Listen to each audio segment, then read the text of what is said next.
মই দগ পেচৰ আশা কৰ্মী হওঁ। মই আমাৰ ইয়াৰ পৰা মানে ওচৰ হয় ডিং এফাৰেও মই ইয়াতে মানে পেচেণ্ট লৈ আহোঁ। আজি মই পেচেণ্ট এজনীক লৈ আহিছোঁ, এখেতক লৈ আহিছোঁ প্ৰেগনেণ্ট মানে প্ৰথম 3 মাহ মানে হ'ল। পিছত আহিছোঁ, আহি পেলাই ইয়াত 4 নম্বৰত নামটো লগাইছোঁ। মানুহ বেছি নাই, 3-4টামান মানুহ আছে, ইমান ভিৰো নহয়। অহাৰ লগে লগে নামটো লগাইছোঁ, ডক্টৰ হিৰেন দাস ছাৰ আহিছে।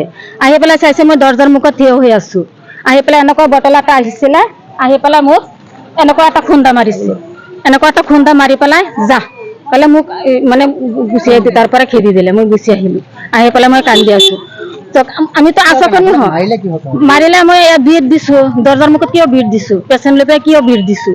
আমি কাম কৰোঁ, পেচেণ্ট লৈ আহিবই লাগিব। আমাৰ পেচেণ্টবিলাকক সহায় কৰিব লাগিব। মই গাঁৱৰ আশা কৰ্মী, তেখেতক লৈ আহিছোঁ, সিহঁত ডক্টৰ মানুহ, সিহঁতৰ ওচৰত মই আহিছোঁ। এইটো আপোনালোকক আমি গোচৰ জনাইছোঁ যে মই এটা আশা কৰ্মী, গাঁৱৰ কাম কৰি আছোঁ। আজি 17 বছৰ হ'ল, 2006ত মই জইন কৰিছোঁ। ইমান দিন কাম কৰিছোঁ, আমাক কোনো ডক্টৰে এনেকুৱা অপমান কৰা নাই। ছাৰে প্ৰতিবাৰে এনেকুৱা আমাক ব্যৱহাৰ কৰে, একো নকৰে। বহুত ব্যৱহাৰ কৰিছে, কিয় এনেকুৱা কৰি আছোঁ, কিয় হুলস্থুল কৰোঁ, এনেকুৱা বহুত কৰিছে।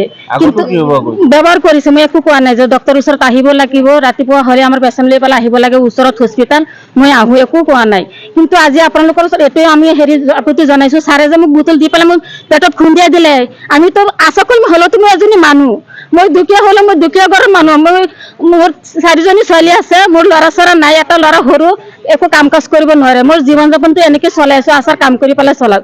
ডক্টৰৰ ওচৰত আলে ডক্টৰে যে এনেকুৱা ব্যৱহাৰ কৰে, বেয়া ব্যৱহাৰ কৰে, আমি ক'ত যাম কওকচোন। এনেকুৱা ব্যৱহাৰটো কৰিছে, আমাক বুটল দি পেলাই পেটত খুন্দিয়াই দিলে। মই কি অপৰাধ কৰিছোঁ ছাৰক? এইটো আপোনালোকৰ ওচৰত আহিছোঁ, আপোনালোকে কি কৰে এইটো আপোনালোকৰ ওচৰতে দিছোঁ। আপুনি কৰিম। কি নাম তেখেতৰ? ডক্টৰ হিৰেন দাস। আপুনি কিবা আইনগত ব্যৱস্থা ল'ব নেকি? এইটো আমি আহিছোঁ আপোনালোকৰ ওচৰত, আমাৰ গাঁৱৰ মানুহ লৈ আহিছোঁ, সিহঁতৰ গাঁৱত গৈ পেলাই ক'ব যে আশা আজি ডক্টৰে মাৰিছে।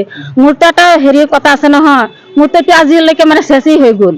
এইটো আমি আইনমতে যাম, এইটো আপোনালোকে কি কৰে এইটো আমালোকক সহায় কৰি দিব আৰু আইনতে যাম। আপোনাৰ নামটো? মজিদা খাতুন।